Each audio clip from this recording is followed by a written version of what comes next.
Voici à quoi va ressembler le parc de loisirs dans 18 mois. Cette infrastructure d'attraction qui sera réalisée au sein du Musée national de Ouagadougou vise à donner plus de visibilité au patrimoine culturel burkinabé.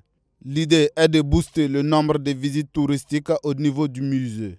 Elle est composée, entre autres, d'un parc aquatique qui sera constitué d'une piscine à vagues et d'une autre piscine pour les enfants. Une salle polyvalente de 600 places jumelée à un restaurant. Le coût du projet est estimé à 5 milliards de francs CFA. La réalisation de ce projet-là va permettre non seulement de répondre à un besoin des citoyens, bien sûr, du Burkina Faso en général, de Ouagadougou en particulier, en matière de loisirs, mais surtout va améliorer les capacités en termes de ressources financières du musée national, ce qui va permettre au musée national de répondre encore mieux, bien sûr, à ses missions. Mathieu Ouedraogo, promoteur du parc, l'objectif recherché est d'inciter les jeunes à fréquenter ces espaces qui retracent l'histoire des communautés. À l'entendre, cela participe de sa volonté de moderniser le musée national et occuper sainement son espace vide. Pour la résilience, le loisir doit être le quotidien des Burkinabés.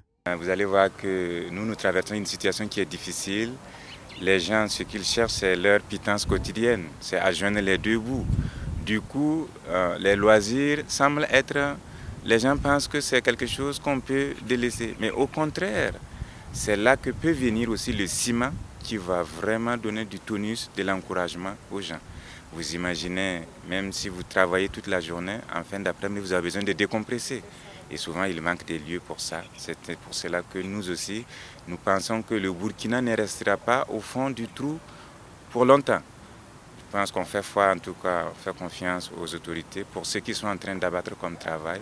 Et nous pensons aussi sortir sous peu et vraiment redonner un peu vie à ce pays qui le mérite. Sur une superficie de 29 hectares, plus de 130 femmes y recherchent les pitances quotidiennes. Même si ces mères sont souciées de voir leurs espaces culturels en vol, une solution idoine serait prise afin de toujours leur venir en aide.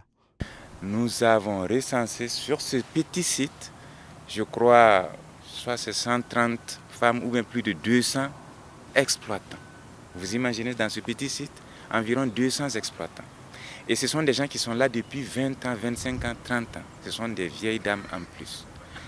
Alors, dans notre business model, nous avons quand même prévu de ne pas les chasser, mais de trouver un moyen de reconversion. Voilà. Ça va donner de la quiétude à ces derniers ou à ces dernières. Ça va nous donner aussi de la fierté d'avoir aidé des gens à se réinstaller, à faire autre chose. Voilà un peu ce qui est prévu.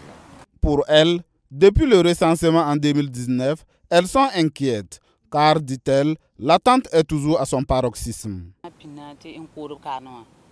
Les premiers responsables sont venus demander les pièces d'identité de toutes celles qui ont leur champ ici. Mais depuis lors, on n'a plus de nouvelles.